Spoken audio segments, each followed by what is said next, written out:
Hello, listeners. This is Tales of Abundance. I'm Dr. John Oberg, back here, as always, with my co-host, Randy Lorensen. Randy's the guest today. Today is Poker Part 2. Good morning. Hey, how are you? Doing great. I'm excited about one today. I'm excited for a couple reasons. I'm excited because last time we talked about poker, we didn't get into some of what I would call the harder part of the conversation, the underbelly and of the kind of the gambling world and what people see when they're in there. I think that'll be an interesting lens into in the world you're in for a bit. And then I also hoped we could talk today about how to win the home game. You and I had a conversation several years ago about how to win the home game, and I thought it'd be kind of a fun way for us to wrap up after an otherwise maybe just super interesting, potentially darker, not dark, but part of the world. So should we dive in there? Let's go. Yeah, and the reason that this became a hesitant interest for me, we've talked before. My dad died when I was really young. That was my stepdad who raised me. My biological father left when I was very, very young, addicted to drugs, gambling, and we reconnected. My biological father and I much later in life didn't have much of a relationship to speak of, but I did hear some of the stories of like him getting, beat up as a poker shill outside of a casino in LA, losing all of his teeth. I never really knew what happened. Didn't process that, really. And so, really shocking to me. Like that was like out of a, Godfather movie or something. But for you, that might not have been something that was unfamiliar in your world. Even that didn't happen to you, I don't think. But I didn't even know what a poker shill was. And so I think talking about that part of the world, you were there, you saw it. Yeah, definitely. And I was maybe a little more sheltered than some people because I think I'm blessed enough that I don't have an addictive personality. Yeah. So I think that benefited me. And Austin, Texas is a lot softer than certain parts of the world. I mean, I think there's things that people get away with in Austin that would, get their kneecaps broken in the Northeast. Yeah. Or even Houston and San Antonio are much rougher than Austin. And remind us real quick, what was your first real professional poker game in your mind? And we know how you got in there. We had that last episode. In a way, that was it, right? Okay. I mean, it was sitting around my friend's table playing $20 tournaments where I could make a few $100 a night. Okay. It was, the off season of the energy efficiency business, and I pretty quickly started playing for a living. Yeah. Like really, even small games, I was good enough that I could make a living pretty quickly. Okay. And how many nights a week? Oh God, when I started playing, it was almost 7 nights a week for 8 years. I mean, I played all the time. It was, I worked it a lot like a job. Yeah. And so what was your first exposure to kind of some of the darkness of that world? I think it was even in those early days. We would go over to my friend Riondo's, and he would host this game. And it started out as the same group of people, and then people just started bringing people and bringing people and bringing people. And these are underground games in Austin, but it was a home game. It was at his house. And as people brought people, poker just naturally, gambling, brings a seedier type individual. And all of a sudden I was just around more people that were on probation or selling drugs or who knows what they were into. But the higher I went up, as I started playing bigger games, it was like in Vegas, when I'm sitting at the Bellagio every day, almost everybody was a sports bettor. Yeah. Almost everybody. And I remember where we played, I think I might have mentioned this last time, the sports book was right there. And 30 seconds from the table that I'd be at, you could be at the window of the sports book placing a sports bet, yet all these people called a bookie because they didn't want to put up the money. They wanted credit instead of putting up the cash. And it was, I don't know, there's a lesson there, right? Like there's a reason they're doing that. And probably because, they can't afford to put up the cash, most likely. And so you're at cash games. We heard the story about how you got invited. And how do you get invited to the bigger cash games? Just someone brings you along? And why would they want to? Are you talking in a casino or local, like Well, I here think in town? everyone knows where the Bellagio is. Like everyone can get into that Right. game. You just have a check, or you put your Your money name on a down. list. Yeah, You just put your name on a list. yeah, Yeah. yeah. So, but like for the larger home games, I mean, I assume they want people with a big enough bankroll, but who aren't that great a player as the ideal candidate. So it's going to depend on the game. Yeah. Some games, you just need to be a warm body, right? You just have to have a pulse because they want players and they're taking a rake. And I mean, like, these home games in Austin, so if you and I go play at my house or your house and we have friends over and we play, perfectly legal. Yeah. Right? Gambling is legal in Texas, Sure. not all states, but as long as the house doesn't benefit. Home games, though, the person hosting it was definitely doing it for financial benefit. They're taking a rake, which means part of every pot went to the house. Yeah. Which technically made it illegal, right? Yep. And so there's a whole bunch of these games in cities all over America, wherever people are listening Yeah, from. famous movie Molly's Game, I think, was one of the things that kind of, for those of us who aren't in the world, might have made it more mainstream. So that's a very big game. Yeah. Big games a lot of times are harder to get into. Sometimes you just have to have the money to get into it. But a lot of times they're looking for people that they call fish, who are people that are not very good, that are going to lose money. Sometimes they're just looking for people that gamble. Like I used to play in a couple of home games. The primary prerequisite was you wanted to go gamble. And they wanted the game bigger and bigger and bigger to, I mean, there's an addiction there, right? There's a rush. And when you first start playing and you lose $10 or $20, it hurts. And then I remember where $10,000 lost didn't really hurt, right? You become numb to it. I mean, you become numb to it. I hope I wouldn't. I think everybody does, right? I think this is what I was saying, because I think most people hope that, right? But you don't start there. Most people don't start there. Yeah. But you start as you get in bigger games. You know, I used to play in a game where one night I looked around, there were 9 people at the table, and I was the only one that wasn't a bookie. Everybody else was a bookie, and they were taking the money they made, taking sports bets, and they were using it to play poker and gambling with it at, nosebleed stakes. Okay, what's nosebleed stakes? Where people can win or lose tens of thousands of dollars in a night. Yeah. I mean, maybe more, right? I mean, that's in the gambling world, there's way bigger games, but for the average person, that's real money. Yeah. Okay. Right.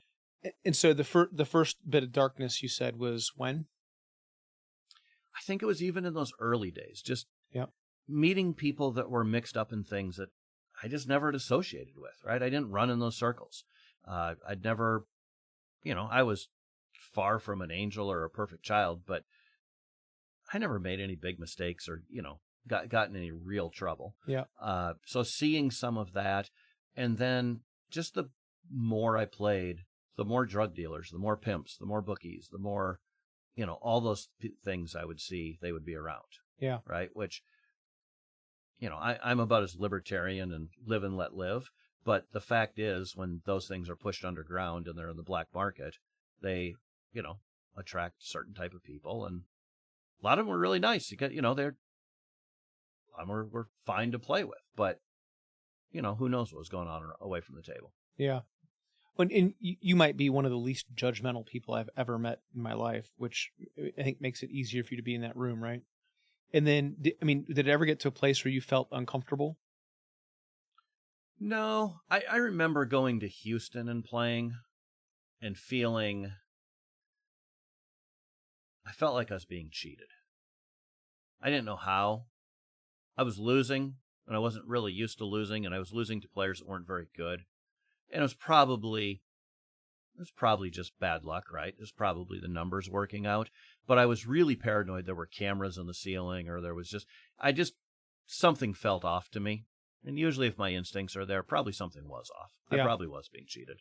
So like something where they could see your cards and know what you had? I don't have any idea. I mean, look, there was a game here in town in Austin that I used to play, and this happened while I was living out in Vegas.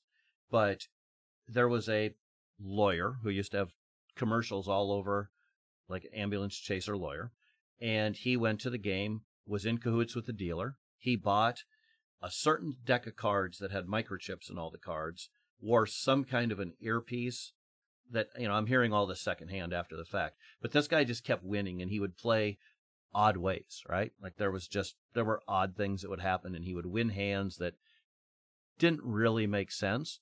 And it turns out eventually they caught him. He was cheating, and this thing it would just say the 5 seat is going to win this hand or have the best hand, and he would know to stay in a hand despite all evidence and odds at that point, would tell you shouldn't. And he would win. He won a lot of money out of that game, and it wasn't that big of a game here in town. So things like that, definitely happen. I mean, ironically, in the gambling world, I think even the people that aren't so honest elsewhere, a lot of them are honest in gambling. Like there's sort of a gambler's code that it's very frowned upon, looked down upon. It's not part of the culture. And there's people that don't take that seriously because there's real money at stake. And people, they do get addicted. People, addiction's a real thing. How did that microchip situation play out? I don't think anything really happened. He just kind of got away with it, right? Like I said, if that happened, if you were in New York City or Boston or Rhode Island or anywhere in the Northeast, I don't think that would play out well, right? Like I think, there'd be serious consequences. In Houston or San Antonio, you might end up in a ditch somewhere. Yeah. Right? Like that wouldn't play out in most parts of the world. In Austin, Austin was really soft compared to other places. Yeah. What are some of the dark things you saw that maybe surprised you as you went into the world? The ones that bothered me the most were people that the addiction got to be too much for them. I had a friend, married, kids. I don't want to give away too much information. I don't want to dox this guy, but had a good corporate job, but had a job where he didn't really need to work, and he played poker more than I did, and I was playing for a living, and he was a losing player, and he ended up eventually he lost that job. I'm sure he had a very comfortable lifestyle, and he was broke. He just took all of his savings, all of his stocks, and lost them. And there's the thing that I don't fully understand, you might understand better than me. There's definitely a group of people in poker that want to lose. And I think this is in gambling, whether it's sports betting or people that play craps or blackjack. There are people that I think it's a worth. They don't think they're worthy of it, and they play until they lose. It's a real thing. And it took me a long time to see that or understand it. But once I saw it, I kind of couldn't unsee it. And I think this particular guy is like, he somehow, they just, it's a relationship with money, or their relationship with their self, probably more than money. Yeah. And so when pros see someone like that, is that just becomes the meal ticket? Yeah, it depends on the pro. I think a lot of people are unaware. There's a lot of pros that they're just doing math. Yeah. And they aren't, I don't think a lot of them are that aware of what's going on. A lot of pros are a little bit honest. And I don't know that they're that socially aware a lot of times. Yeah. Right. So those are the ones that in time started to bother me. Right. And I was unaware of them for a long time. Right. People play, never occurred to me they were playing with money that they couldn't afford to lose. Yeah. Even though when I started, I was, pretty broke, and I was playing with money that I couldn't really afford to lose, but I won. And for me, if I would have lost right away, I would have just quit. I would have just stopped playing. But a lot of people, it's not really a choice. They lose. And then when you gamble, and I think this is no matter what stakes, there's a lot of little mental games that you have to overcome, right? Just think about, maybe it's poker, maybe it's blackjack, maybe it's craps. If somebody's down, if they buy in for $200 and they're down 50, there's this desire to get back to even, right? Sure. And all kinds of little mind games that people do that are not productive and are not helpful toward being a winning player in anything, right? Because you're not making a decision based on, in poker, you're not making a decision then if the game's good or profitable or you should be there. You're making a decision emotionally based on, oh, I got to get back to even, right? Or I bought in. I bought in for. It you're doesn't no matter longer if it's playing the numbers, right? Now you're playing the situation in your pot, your own personal stack, I guess. Yeah, and people will gamble more. They will make a call even though the odds are against them because they're trying to get to even. Or there's a lot of people just want the rush. They want the juice, right? That, I mentioned earlier, if you start out and $10 or $20 hurts that you lose gambling, which a lot of people start there, most people. Sure. And pretty soon $1,000 doesn't make you feel anything. Well, pretty soon it's 5,000, it's 10,000. They keep playing bigger and bigger. And even, I think this is why a lot of gamblers, even winning poker players, never really get ahead, because they're just chasing that next rush, that next big thing. My drug use, is next to nothing, but it's what you hear about people that, they do cocaine or heroin and they're always chasing that next big rush, trying to get that back, right? See, before we started today, we talked a little bit about the how much makes you uncomfortable. I think there was a whole conversation around that. Yeah. So tell me more about that. Well, it's what we were just talking about, right? That, you wanted to make a $1 bet, and I was just like, even if I go play a small home game, I'm not going to play well. It's just, it bores me, right? Like winning or losing a couple $100, I would almost rather just splash my chips around and lose. Part of it is I feel a little guilty beating up on people because it's so damn easy in a game like that. It's even though I almost never play anymore, it's unfair, right? Like I'm not playing the same game they're playing. Right. So one, I feel a little bit guilty, but two, I don't want to fold. I just want to play pots and gamble and whatever.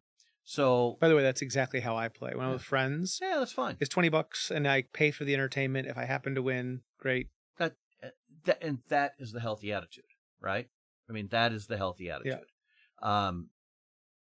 But people that get addicted. So let's talk about maybe this is an easier analogy with a sports bettor, right? People, if you bet $10 a game, and at first you're excited, but you bet $10 a game and it makes that game more entertaining, whether you win or lose, that's probably money well spent, I could argue, right? Yeah. But pretty soon, if you have any kind of income, $10 doesn't do it. So you bet 100. Well, when you stop caring about 100, and by the way, some of the people that stop caring about 100 is real money to them. They might not be able to pay their rent, but they don't get that rush from a $100 bet anymore. So they bet on whatever. They bet on the Cowboys, and the Cowboys lose, and they need the rush in that entertainment. Yep. And then they're betting 500, and they're betting 1,000, and they inevitably end up betting beyond their means, right? That just it's where it goes with a lot of people. And I don't know why I just thought of this. It's a little bit of a rabbit hole, but this kid one time that, kind of sort of tried to take him under my wing, and he was good kid, but a little bit lost. And he was betting on some school that I had never heard of in a basketball game one day. He was like, "What's the line on that game?" And somebody told him, and he was placing a bet. And I said, "What are you doing? Why are you betting on that game?" And he goes, "What do you mean? I'm placing a bet. It's the basketball game." All right, it's like a MAC school or something like that, right? Some small college. Right. Mountain Athletic Conference, if you guys aren't following that one. And he says this, and I said, "What is their mascot?" "I don't know." "Where are they located?" "I don't know." "Name one player on their team, or tell me anything about them or their coach." He could tell me anything about him, but he was placing a bet. This is not logical, right? Like, because you have to, there's juice. I mean, the house has an edge on every bet you place. Right. And I said, "Why are you placing this bet? I don't understand." And he goes, "First action." And even me being around this all the time, I was like, what the hell are you talking about? First action. He goes, it's the first action of the day. This basketball game tips off earlier than any other game. And it was like a 10 a.m. Central Time tip-off or something, or whatever, right? It was like 11 o'clock East Coast. Whoa. And so he was betting because it's the earliest possible Yes. moment in the day to bet something on basketball. And here's the kicker. I said, what time? I said, you're going to be up till 4, 5, 6 in the morning. What time are you going to get up tomorrow? I don't know, 2, 3. So the game's going to be over, but he still, every day, he placed a bet on first action of the day, even though he was sleeping through it. That's a problem. Wow. Right? Like that's where He didn't see that as a problem. Well, I think he knows a problem. Yeah. But people that smoke know it's a problem. People that eat too much know it's a problem. Sure. People that do drugs know it's a problem. I mean, not all, but Yeah. yeah. I mean, I think they know it's. I mean, I don't even think he was in denial. Right? Wow. He knew it's a problem, and betting more than he could afford. Did on the dark side of things, we talked about, my biological father and what kind of happened there. Was that the type of thing that you saw with any regularity? Which part? Like, Well, I mean, the getting beat up. He clearly got beat up for a reason. Right. And I don't know what that reason was. We could speculate, but is that type of thing happen normally other than the movies? Yeah, I think, again, I was a little sheltered in Austin, Texas. In other parts of the country, it's definitely a thing, right? Like there is a code of ethics. There's standards. And, like when you gamble, you're supposed to pay your debts. But there's a lot of people that owe a lot of money to a lot of people. That's a real thing. There's people that, I learned to stop loaning money to people primarily because of poker. I've got a lot of people that I was trying to be nice, giving them, I got 4 or 5 people that owe me 10, 15,000 and more that I'll just never see that money again. Sure. And, what are my options? I go get a baseball bat and I break their knees, right? Or I move on with my life. I choose to move on with my life. Yeah. But, you see in the movies, a lot of times it's the mafia or whatever else, but they're not going to let that slide. Like, there's most places people aren't going to let that slide. So who knows? I mean, it could have been any number of things.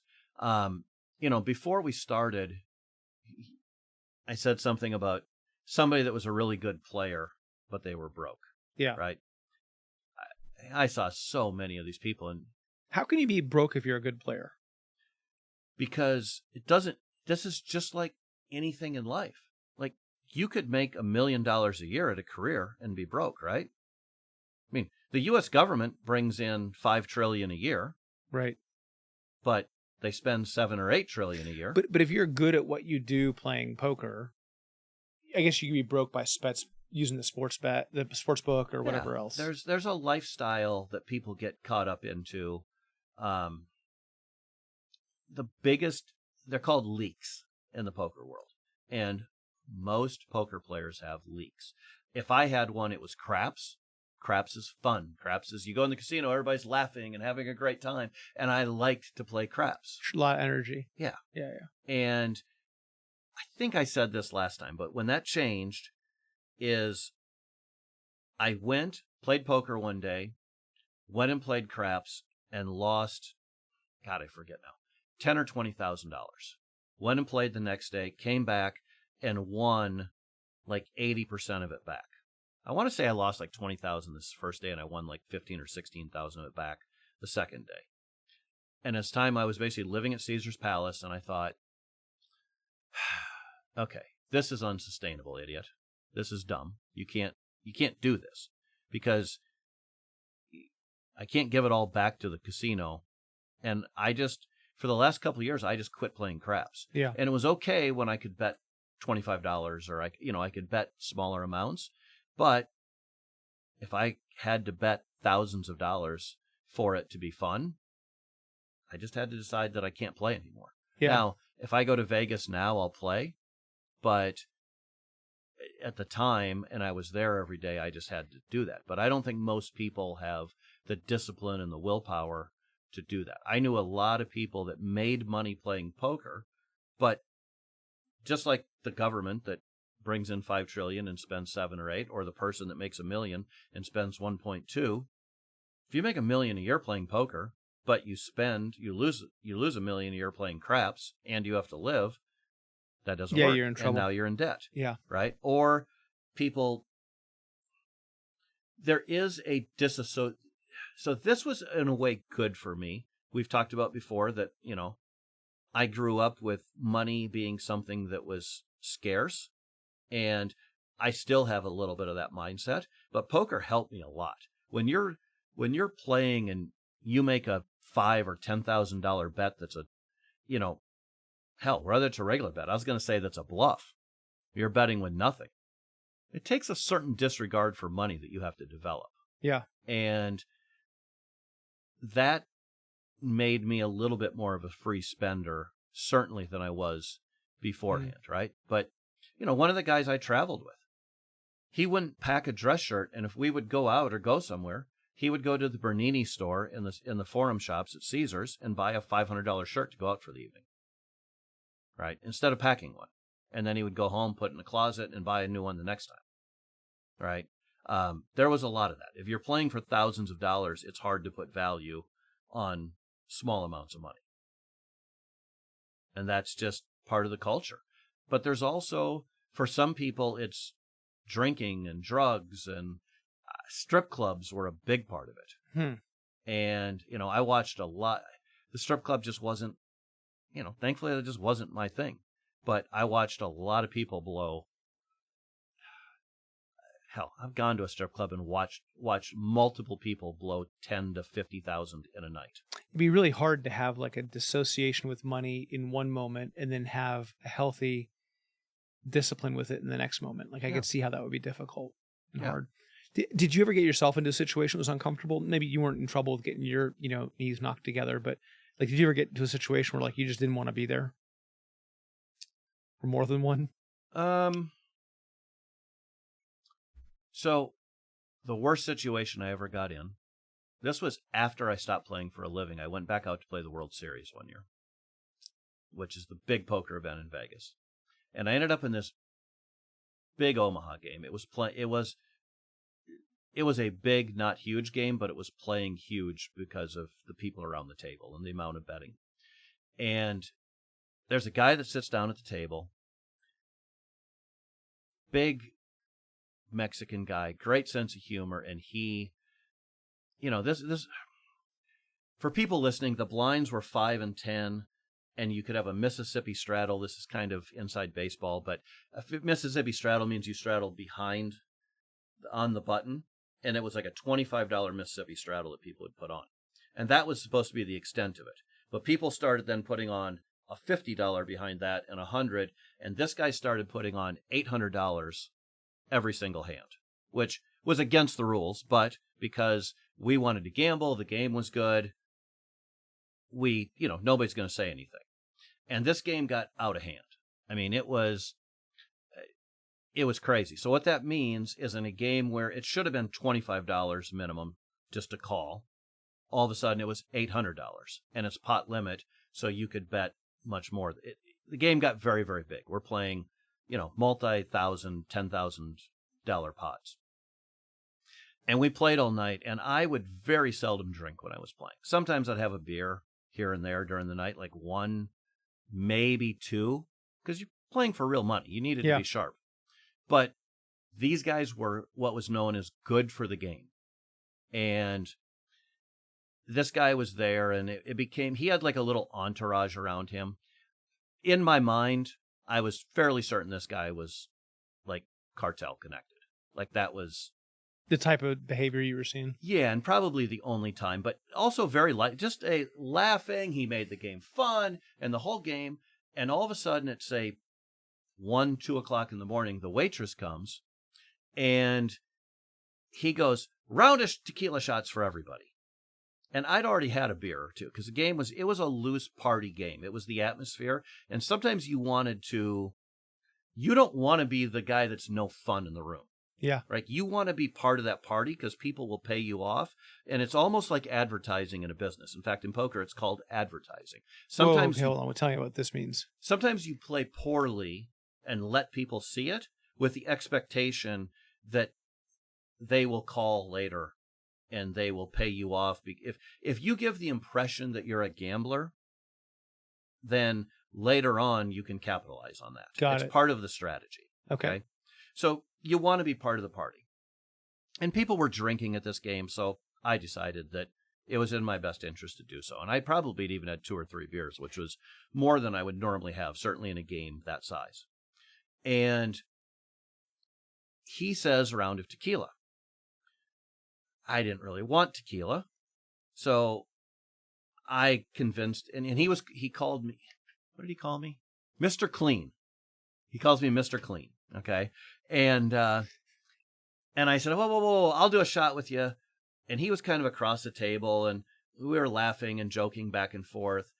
And he was a real blustery, pretty aggressive guy. And I said, but I want mine vodka. And he goes, fine, I don't care. So everybody gets shots. Well, the waitress starts walking away, and he yells at her across, hey, wait, come back here. Make it a double. Make them all doubles. And he goes, F that. Make them triples. So she comes back with triple shots for everybody, right, in this big game. Pretty soon, it's another round and another. And so at some point, I gave her $25 or $50, and I said, look, I don't care what you bring everybody else, but from now on, mine are water. Like, I can't. I mean, I'm drunk at this point. Yeah. But I'm also well aware that I don't want to leave this game because this game's amazing. But I also don't want to get hammered and pass over on the. I'm already about as drunk as I've been playing poker. Yeah. So this goes on, and at some point, I get up and go to the bathroom. I come back from the bathroom, and I meet this guy in the hall. And this was entertaining. There was a lot of drama and there were a lot of things going on. And I meet this guy, and he goes, Mr. Clean, we thought you'd left, so we cashed out. And I'm thinking, no, what? I mean, probably not a good sign. Usually if somebody cashes out because you leave, it's because you're the bad player at the table. But it was just, we were having fun and joking. Right. And he goes, we're decided we're going to the strip club. We're going to Spearmint Rhino. I said, have fun. I'm going to bed. I'm like, I'm registered for the noon tournament. And this is 9, 10 o'clock in the morning. And I've got a noon tournament and I'm drunk. Right? Not that I've already registered for the day before. Right. And he's like, no, we are too. I'm registered too. Come on, you're going with us.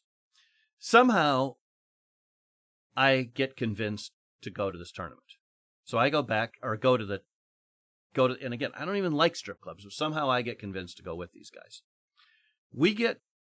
We're waiting outside the Rio, which is where the World Series was back then. I've got $80,000 in cash probably in my pocket, in $100 bills, and some of them are $5,000 chips, but mostly $100 bill. Like, I've got cargo shorts, and I mean, there's a huge bulge in the side of it. And I've already determined these guys are probably cartel, but I also know I'm safe.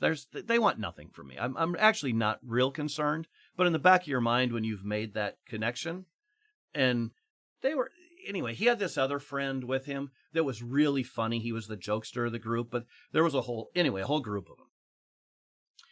So we're outside. He's got a limo coming, and we're waiting, and he's calling the limo, and they're not here. And finally, he's like, my car's right there. We could just take that. So we jump into this car, and they've got the guy that his name's Bobby, and he's like the guy they shit on. He's older than the rest of them, and you can tell, they talk down to Bobby. All of them do. They're like, Bobby's driving, Bobby's sober.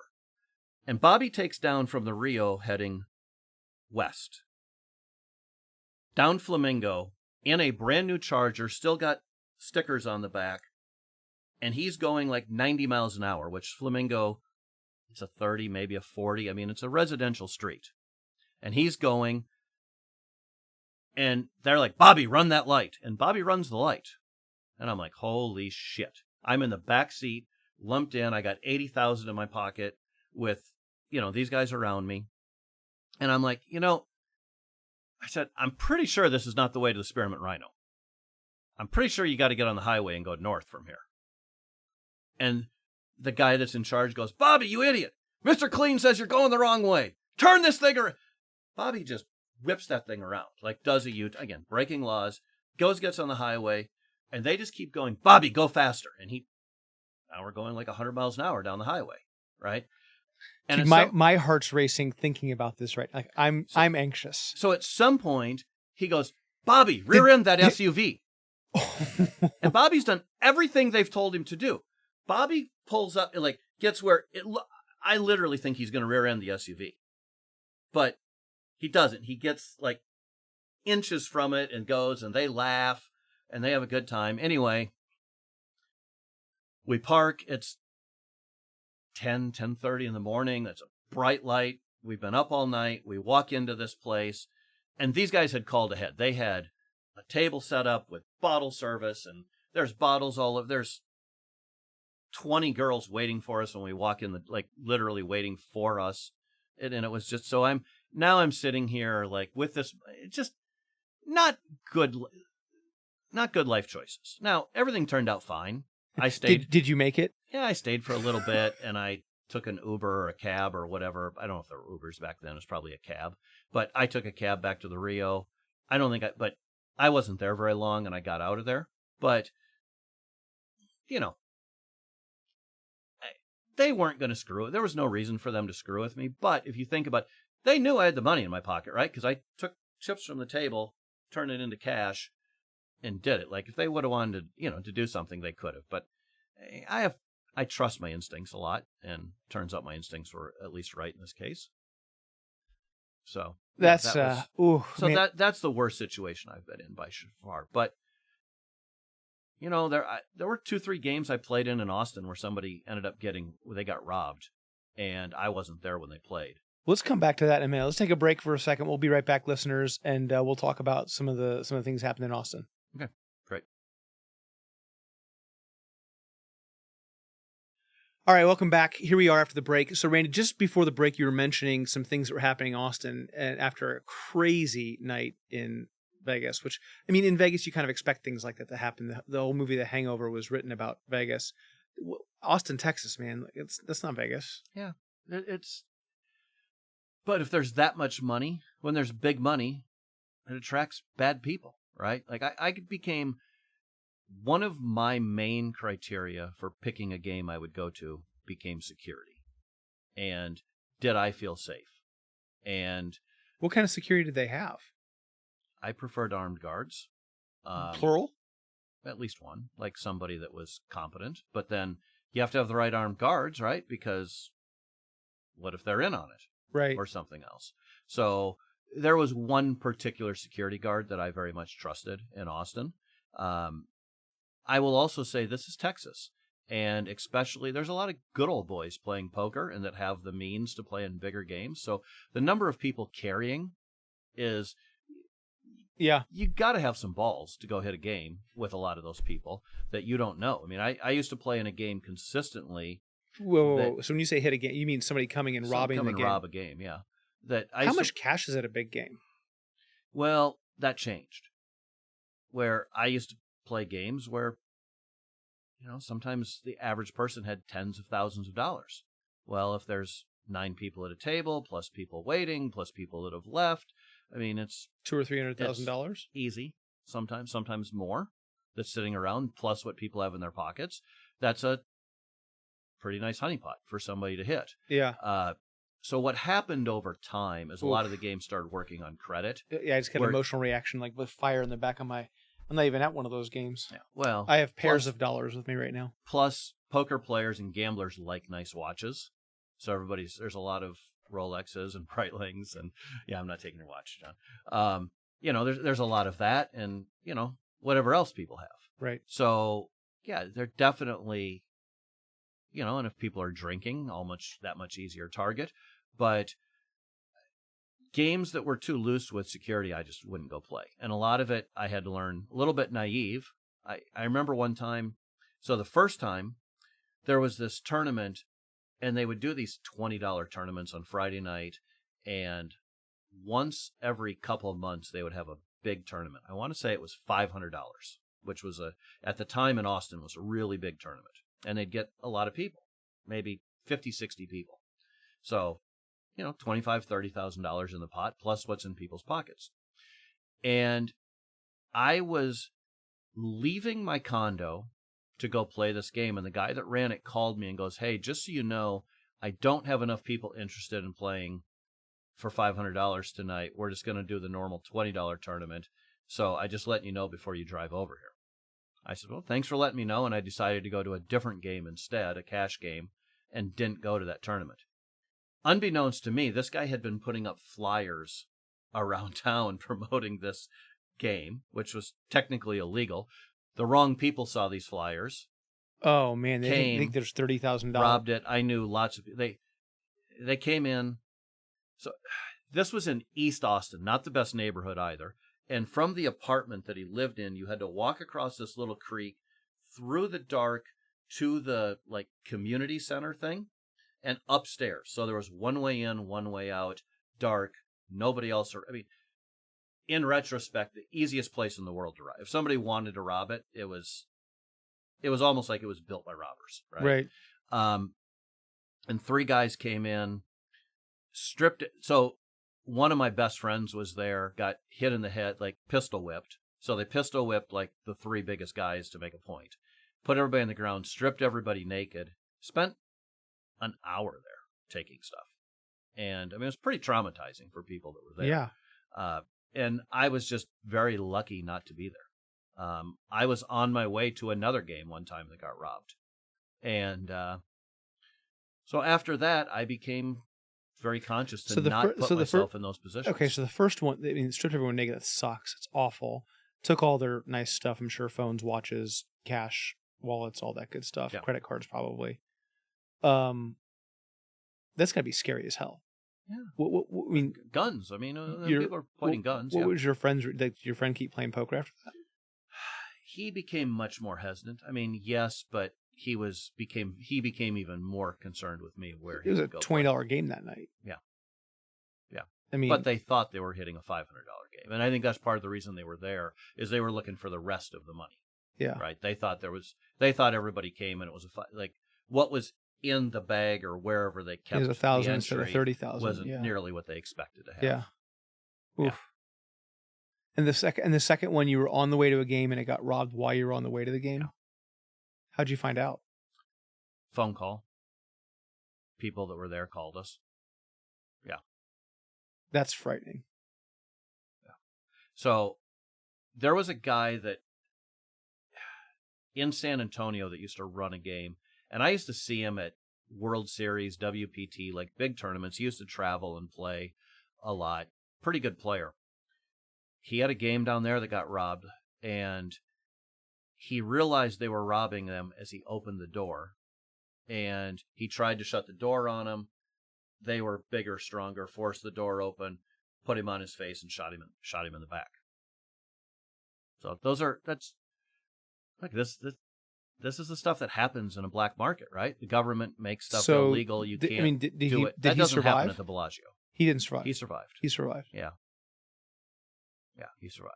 But that's consequences. You push stuff underground and put it in the black market, and wow, this stuff is going to happen that isn't going to happen in a casino. Mm. And people are going to play. People aren't going to stop playing. And so, I mean, you think about that. I mean, so that's happening in Austin, Texas. That's happening in Dallas, Houston, San Antonio. Everywhere there's a game, that's happening. Yeah. Oh, give me chills. And so you said you got more serious about security at that point. Then did you ever have any, I can't imagine that someone tries to rob a game and isn't successful. It's not, I mean, does the security guard just ward them off? They don't show up because they know security's there? Yeah, the guy that I trusted here, anybody that cased that game, I think was we're going to pick a softer target. I used to also prefer that, I don't know what you call it, but there'd be a cage out front. I didn't like where they just opened the door, right? So I wanted security cameras, and I preferred that there's a cage with a camera. You buzz somebody in, the door locks behind them, then you buzz them in the next door, one of those types of deals. And definitely security cameras. I mean, it just and this is for house games. Yeah. So people build cages into their homes.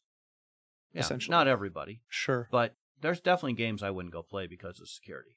I mean, games that I played the most were kept smaller. They just didn't invite anybody and everybody, right? You kind of had to, but sometimes security wasn't as tight as I would have liked either. Any scares when you were in the room? No, I don't ever remember anything that, Yeah. You said your buddy was a serious security guard. What do you think made it? What was serious about it? If you met him, you'd understand. Got it. Like he Physically imposing. He loved guns more than anybody I've ever met, including, like far more than you. And yeah, just a stocky, but he had the right attitude. Mm-hmm. Like he was enough of a criminal wild man, didn't give a shit, but still had a loyalty that I trusted. Yeah. Right. And like, I felt like if the moment ever arose, he would have went forward, not backward. Yeah. Right. And I also felt like he was not the guy that was going to be in on it. Yeah. That I remember in Vegas, I used to leave the Bellagio. Because you got to think, you're sitting there and anybody can walk by and you've got all this money in front of you. And I would drive home. I worried about it more in Vegas because you'd hear stories. And when I would leave, I'd go to the parking garage. I would kind of look around and I would go get in my car and get the hell out of there pretty fast. And then so I didn't worry about this when I lived at Caesars so much, right? Because the security in the hotel. But when I lived in a house, I would drive home and I would be watching my mirrors. And that's not my style. I'm not a person looking for a tail or anything like that. But I would make sure that somebody wasn't following me. I might even take an extra turn or two. And then I would open my garage door. Pull in the garage and close the garage door before I got out of the car, which is, again, it's just not, I don't worry about a whole lot. Julie would tell you I don't worry about nearly enough. Yeah. And any of your friends have that problem when they were followed home? There was a game here in town. Again, I haven't played much in the last 10 years, but there was a game here in town where now we have these poker rooms in Austin that are quote unquote legal. They're not, but they look the other way. And one of the security guards was in on it and they followed a couple of people home and, robbed people. It's that exact problem. Said, hey, this person's leaving. They have whatever, 20,000 or 50,000 or whatever that. Wow. Yeah. Nothing could make me want to play poker less than right now for those kinds of things. Like I'll play at a table we put $20 in and better shot at getting a Lubies. So I have a couple. I want to turn to home games before we wrap up today, and so before we do that, I'm interested to know, like, how did you know who? They always say if you don't know who the sucker is at the table, you're the sucker. How did you know? Oh, you just know.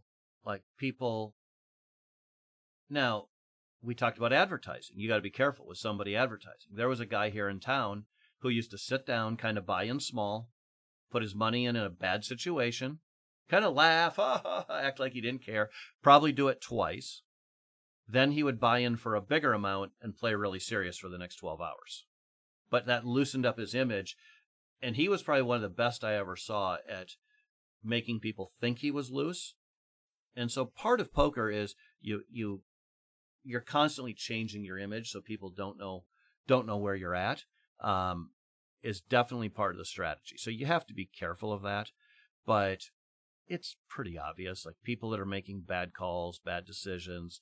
I mean, one of the things about poker, you don't have all the information during the hand. Yep. But the hands that you see when it's over, you look at the story and you go, oh, John made this call with that. Oh, God. And he made this call, and he just, whether you won or lost is irrelevant. Right, yes. I can do the math and figure out, did you play the hand well or did you play the hand poorly? Yeah.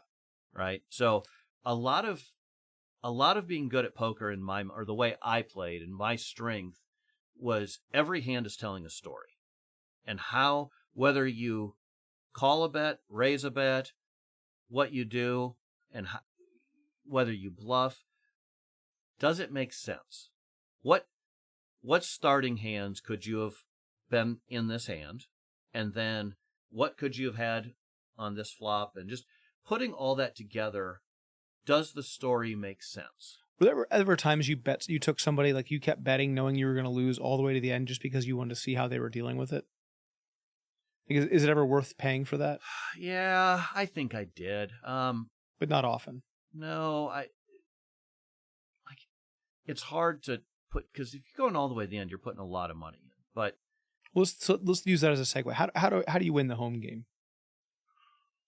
For someone who's not a poker player. Well, I would define what winning is. I think earlier what you said, looking at it as entertainment, that's the way you really win the home game. Can I tell you a great story? Yeah. There's times with my friends where I won't look at my cards and I'll bet the whole hand and I won't look at my cards. And so I'll just bet blind the whole time. And we got to this one deal where I was all in, they were all in, and they flopped a full house, or maybe it came on, on the turn or whatever. And then I got 4 of a kind on the river, and I hadn't even seen my hand. And because it was such a big hand, someone videoed it. So we actually have the video of the river coming, and it was wild. Low stakes. We were probably paying for $10 or $20. That's very hard to beat. Yeah. Somebody doesn't look at their cards. It goes all in. Bets. Makes 4 of a kind. Yeah. Maybe my favorite poker hand of all time. By the way, that tournament that I said got robbed, that was supposed to be 500. I used to sometimes, I probably only did this 3 times, went to go play the $20 tournament, and I would play it without looking at my cards, like as a training tool. Yeah. And I would go play that. I would go play that tournament to work on my skills of playing the player, playing the situation, and never looking at my cards. And I wouldn't tell anybody I was doing it, right? And most people are so blissfully unaware that nobody would really ever pick up on it. They didn't even realize what I was doing. Sometimes I'd even kind of act like I was looking at my cards, but I wouldn't actually look at them. Interesting. Yeah. So, okay, so now here we are. How do you win the home game, other than just doing it for fun, which is what I do with my friends? Yeah, having fun is the way to guarantee that you win, right? Yeah. But if you actually want to win, the real strategy is just play tight and let math be your friend. Yeah. Right? Good starting hands. I mean, Phil Hellmuth wrote a book about this. And if I remember, this is one of the first books I ever read, maybe the first book. He said you play ace, king, ace, queen, maybe king, queen, and then you play all pairs, aces through like 6s. And you fold everything else pre-flop. I can't imagine playing like that. My thing is I want to play lots of hands, play the person, play the strategy. I would, unless it's a really big bet, I would play every pair of pocket pairs, at least trying, it's called set mining. Like even if you have deuces, 3 2s is really hard to beat. Yeah. In a game. I'm assuming we're playing Hold'em now, right? Yeah, right. Like 3 2s is, so it's worth seeing a flop as long as you don't have to put too much money in pre-flop.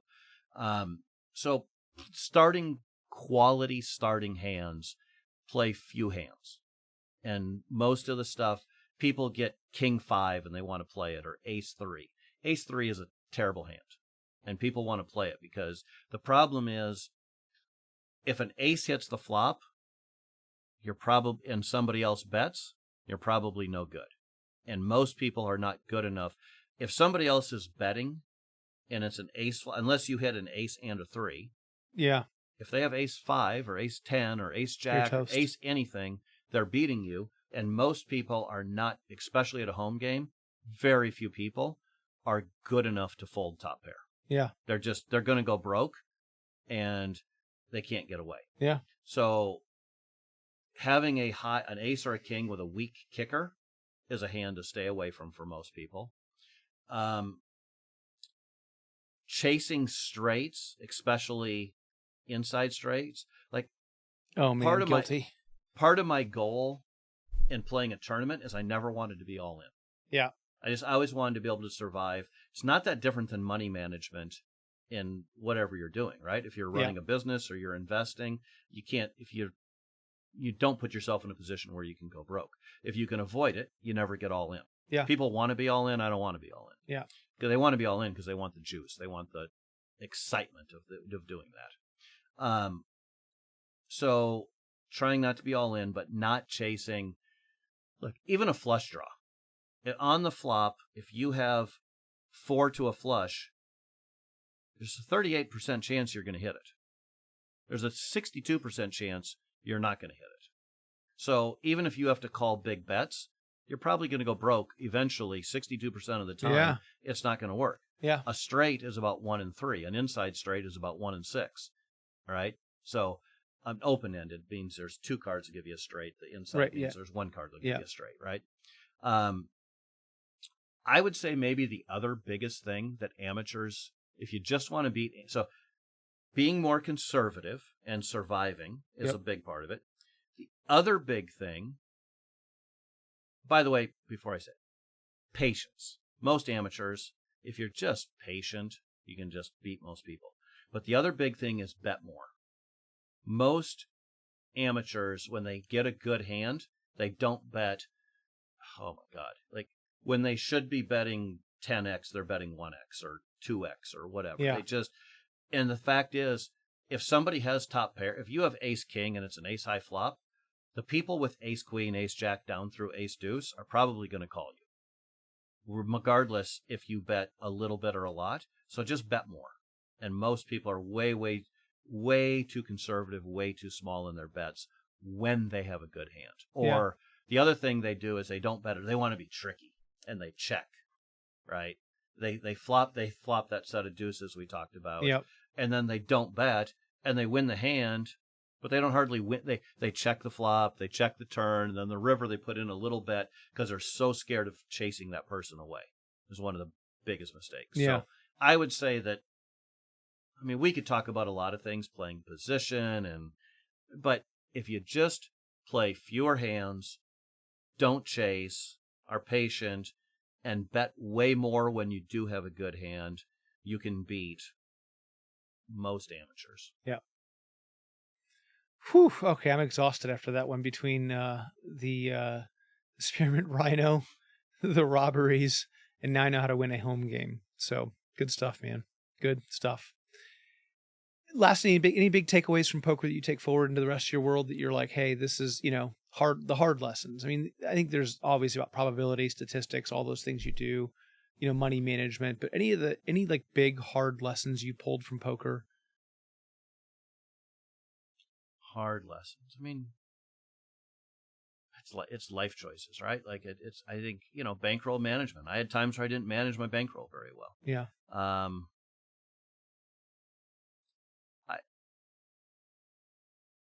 I don't know. I'm so lucky, John. I got out with so much less collateral damage than the average person. Yeah. And I walked away better off financially. And, I'm sure there's a right answer here that I'm missing. I guess I'm just thinking about it more, the stuff we talked about last time, thinking in percentages, thinking in bets, managing emotions. I mean, we talked about a lot of things like that last time. Yeah. And so probably though, there is that, because there is all that drama, and being able to stay calm.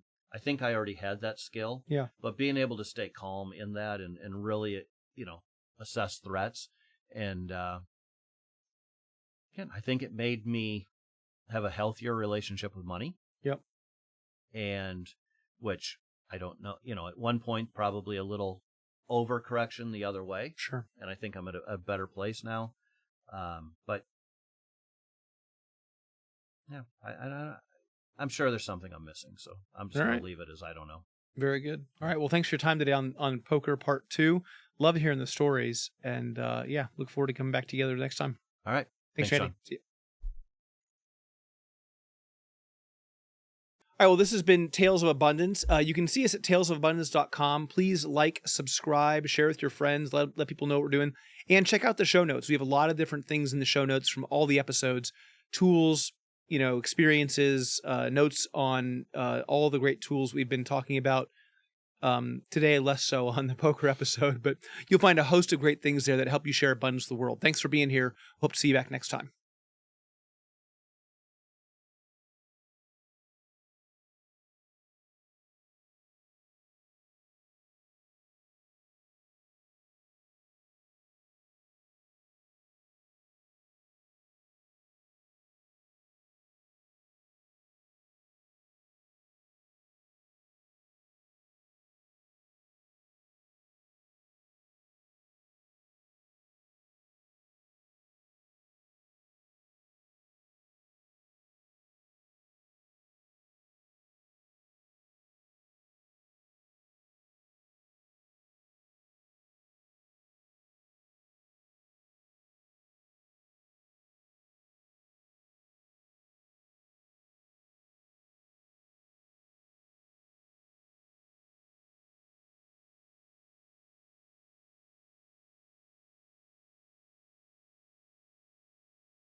All right, well, this has been Tales of Abundance. You can see us at talesofabundance.com. Please like, subscribe, share with your friends, let people know what we're doing.